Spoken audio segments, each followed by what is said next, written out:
So Apple launch the iPhone 15 series lineup and तुम बहुत time से प्लान कर रहे थे कि तुम्हें आईफोन लेना है एंड क्योंकि अभी बिग बिलियन डे बहुत ही करीब आ चुका है सो यू आर कंफ्यूज्ड कि तुम्हें आईफोन 14 प्लस लेना चाहिए या फिर आईफोन 15 लेना चाहिए, कौन सा वर्थ है आपकी मनी के लिए, क्योंकि दोनों की प्राइसिंग ऑलमोस्ट सेम ही रहने वाली है अगर आप देखोगे तो। But no worries brother, I am here. तो मैं यहाँ पे तुम्हारा कंफ्यूजन क्लियर करूंगा कि तुम्हें आईफोन 14 प्लस लेना चाहिए या आईफोन 15 लेना चाहिए and which worth your money. So now let's talk about the visible changes जो कि तुम्हें आईफोन 15 या फिर आईफोन 14 प्लस में डिफरेंसेस दिखाएंगे, मतलब कि जिससे कि ये पता चले तुम्हारे पास आईफोन 15 है ना कि the old iPhone 14 plus. And don't tell me कि तुम्हें ये शो ऑफ करना पसंद नहीं है, because everybody wants to show off and subconsciously वो भी शो ऑफ करना चाहते हैं। तुम्हें शो ऑफ करना है बट तुझे पता नहीं है, बट तुझे जरूर करना है। तो हम कहाँ पे थे? यस, चेंजेस, जिससे कि ये पता चले कि तुम्हारे पास आईफोन 15 है and not the old iPhone 14 plus. तो ऐसी सिर्फ दो चीज़ें हैं जिसमें से पहला है नॉच। एंड नॉच की मैं बात क्यों कर रहा हूँ, क्योंकि अभी जो न्यू आईफोन 15 के सीरीज़ है इसमें तुम्हें सारे के सारे मॉडल्स में तुम्हें डायनामिक आइलैंड मिलता है, जो कि 14 के सिर्फ तुम्हें प्रो मॉडल्स में देने को मिलता था। एंड यही डिफरेंशिएट करेगा कि तुम्हारे पास आईफोन 15 है and not the iPhone 14 plus. And notch के बहुत सारे फायदे भी हैं, जिससे कि तुम इसे एक सेकेंडरी डिस्प्ले की तरह यूज़ कर सकते हो, जहाँ पे तुम अपने डिलीवरी को ट्रैक कर सकते हो, तुम्हारा कैब ड्राइवर कहाँ तक पहुंचा तुम इसे देख सकते हो। एंड बहुत सारे टाइमर्स या फिर वॉइस मेमोज जब भी तुम रिकॉर्ड करोगे तो इसमें बहुत अच्छे अच्छे एनिमेशंस आते हैं। एंड ये सेकेंडरी डिस्प्ले की तरह तुम्हें हमेशा दिखता ही रहेगा कि तुम्हारे जो टास्क है वो कितने कंप्लीट हुए एंड कितने नहीं हुए। तो यहाँ में डायनामिक आइलैंड एक बहुत ही इंपॉर्टेंट फैक्टर बन जाता है तुम्हें इन फोन को चूज करने में, जिससे कि तुम्हारा फोन और मॉडर्न लगेगा एंड ओल्ड नहीं लगेगा, क्योंकि जो नॉच है वो आईफोन 10 से स्टार्ट हो चुका था एंड तब से सारे के सारे फोन्स में है। बट जो डायनामिक आइलैंड है ये तुम्हें सिर्फ आईफोन 15 या 14 प्रो के मॉडल्स में ही मिलता है। एंड इसके बाद जो दूसरी चीज है वो है टाइप सी पोर्ट, क्योंकि तुम्हें आईफोन 15 में अभी टाइप सी पोर्ट मिलता है एंड 15 के सारे मॉडल्स में तुम्हें टाइप सी पोर्ट मिल जाता है, जो कि आईफोन 15 को बनाता है the most compatible iPhone ever. क्योंकि इससे क्या होगा कि तुम्हें एक बहुत ही wide range of third party accessories से तुम्हें एक्सेस मिल जाएगा एंड तुम बहुत ही चीप ऑल्टरनेटिव्स खरीद सकते हो। क्योंकि तुम्हें पता ही होगा जो लाइटनिंग के जो एक्सेसरीज होते हैं वो बहुत ही महंगे होते हैं, क्योंकि कंपनीज को एप्पल को एक एक्स्ट्रा कमीशन देना होता है for using their lightning port. And क्योंकि अभी टाइप सी पोर्ट तुम्हें मिल जाएगा आईफोन 15 में, तो तुम बहुत ही सस्ते में चार्जिंग केबल खरीद सकते हो, पेन ड्राइव खरीद सकते हो, एसडी खरीद सकते हो and most of the cases में सारे के सारे एक्सेसरीज तुम्हें बहुत ही सस्ते मिल जाएंगे, क्योंकि इसके लिए उन्हें कोई एक्स्ट्रा कमीशन किसी को देना नहीं पड़ता। तो ये बहुत ही अच्छा बन जाता है टाइप सी पोर्ट के लिए कि तुम्हें बहुत ही सस्ते में मिलेगा। एंड अभी शायद तुम लोग सोच रहे हो कि मैं टाइप सी पोर्ट की बात कर रहा हूँ एंड मैं चार्जिंग स्पीड्स की बात क्यों नहीं कर रहा, क्योंकि टाइप सी पोर्ट आने के बाद भी तुम्हें आईफोन 15 में कोई भी चार्जिंग स्पीड में डिफरेंस देखने को नहीं मिलेगा। ये पहले के ही स्पीड देगा, क्योंकि इसमें तुम्हें मिलता है यूएसबी 2.0 ना कि 3.0 जो किसी प्रो मॉडल्स में है आईफोन 15 के। मतलब कि इससे तुम्हें जो डाटा ट्रांसफर स्पीड है वो भी तुम्हें बहुत ही कम मिलेंगे, जो कि 480 Mbps जो कि तुम्हें लाइटनिंग पोर्ट में ऑलरेडी मिलती थी। यानी कि तुम्हें सिर्फ आईफोन 15 में नाम के लिए ही इसमें टाइप सी पोर्ट मिलता है, बट जो डाटा ट्रांसफर स्पीड है एंड जो चार्जिंग स्पीड है वो पुराने वाले ही होने वाले हैं। बट इससे एक अच्छी बात ये होगी जो तुम थर्ड पार्टी जो एक्सेसरीज होते हैं उसे तुम बहुत ही सस्ते में खरीद पाओगे।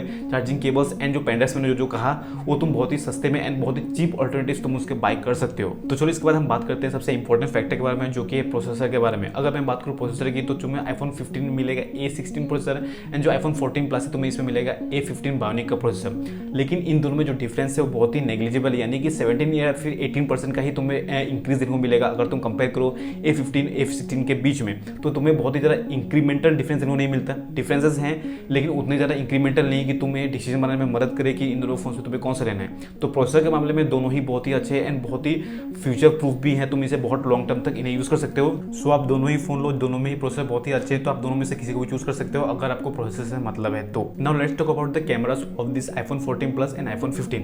तो आईफोन 14 प्लस में तुम्हें मिलता है 12 मेगापिक्सल का पुराना सेंसर जो कि बहुत पहले से चलता आ रहा है, एंड जो आईफोन 15 है तुम्हें इसमें मिलता है 48 मेगापिक्सल का मेन सेंसर, जो कि एक बहुत ही ड्रास्टिक चेंज है एंड बहुत ही ज़्यादा इंप्रूवमेंट लाता है। तुम्हारे फोन में क्वालिटी बहुत ही अच्छा इंप्रूव कर देती है एंड तुम्हें बहुत ही अच्छे क्लियरिटी के साथ आता है तुम्हारा फोटो जो भी तुम्हें मिलता है आईफोन 15 में। तो कैमरा के अगर मैं कंपेरिजन करूँ तो obviously iPhone 15 is far better than iPhone 14 plus and तुम्हें लो लाइट परफॉर्मेंस भी तुम्हें आईफोन 15 में बहुत ही अच्छी मिलती है। तो अगर तुम कैमरा के शौकीन हो एंड तुम्हें फोटोज एंड वीडियोज बनाना है तुम डेफिनेटली आईफोन 15 में जाओ, नॉट द आईफोन 14 प्लस, क्योंकि आईफोन 15 में कैमरास और बहुत ही अच्छे हैं एंड जो मेगापिक्सल काउंट है ये बहुत ही ज़्यादा है, जो कि तुम्हें फ्यूचर में बहुत ही हेल्प करेगा। एंड इसके बाद अगर मैं बात करूँ डिस्प्ले साइज के बारे में तो ऑब्वियसली आईफोन 14 प्लस नाम से ही बता रहा है कि इसके डिस्प्ले बहुत ही अच्छा है एंड बहुत ही बड़ा है एंड डिस्प्ले का क्वालिटी भी ऑलमोस्ट सिमिलर है। दोनों में डिस्प्ले तुम्हें सिमिलर मिलेगी, लेकिन जो साइज होता है वो आईफोन 14 प्लस का ज़्यादा है। तो तुम्हें अगर मीडिया कंजम्पशन ज़्यादा करना है, फिर तुम्हें अपने फोन में ज़्यादा डिस्प्ले पे काम होता है एंड तुम्हें लगता है कि तुम उसके डिस्प्ले को बहुत ही अच्छे से फुल पोटेंशियल तक यूज करोगे तो तुम आईफोन 14 प्लस के लिए भी जा सकते हो। इसके बाद एक और बड़ा फैक्टर आता है इन दोनों फोन्स को चूज करने के बीच में, और वो है battery backup.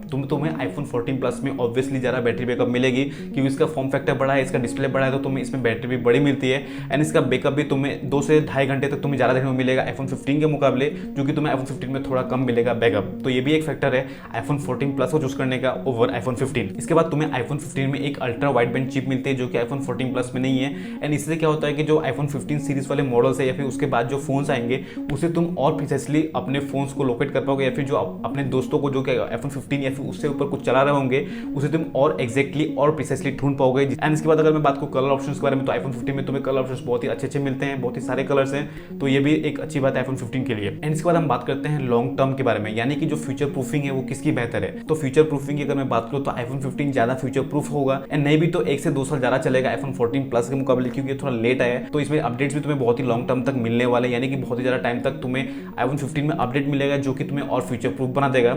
And iPhone 14 plus में भी अपडेट्स आएंगे, लेकिन आईफोन 15 में 1 या 2 साल तो ज्यादा ही अपडेट आएंगे। सो अगर तुम्हें फ्यूचर प्रूफिंग चाहिए एंड तुम्हें लगता है कि बहुत ही तुम लॉन्ग टर्म तक इस फोन को यूज करने वाले हो, तो तुम यहाँ पे आईफोन 15 को चूज करो, not the iPhone 14 plus. So I hope कि मैंने तुम्हें शॉर्ट में समझा दिया कि अगर तुम्हें आईफोन 14 प्लस और आईफोन 15 में चूज करना है तो तुम्हें कौन सा लेना चाहिए, तुम्हारे नीड्स क्या है, एंड उससे तुम डिसाइड कर सको कि तुम्हें कौन सा लेना चाहिए। बट मेरा सजेशन ये होगा कि दोनों की अगर प्राइसिंग सेम है तो तुम्हें आईफोन 15 के लिए जाना चाहिए, लेकिन अगर तुम्हें डिस्प्ले या फिर बैटरी से ज़्यादा चाहिए तो मैं उसमें कुछ नहीं बोल सकता, तुम आईफोन 14 प्लस के लिए भी जा सकते हो, बट मैं कहूँगा आईफोन 15 के लिए फ्रॉम माई पर्सनल ओपिनियन। तो आज के लिए बस इतना ही। आई होप कि तुम्हें ये वीडियो अच्छा लगा हो। अगर वीडियो अच्छा लगा हो तो वीडियो को लाइक कर देना एंड चैनल को सब्सक्राइब कर देना, जिससे कि मैं तुम्हारे लिए ऐसे वीडियोस लाता रहूँगा। तो मिलते हैं नेक्स्ट वीडियो में। Thank you.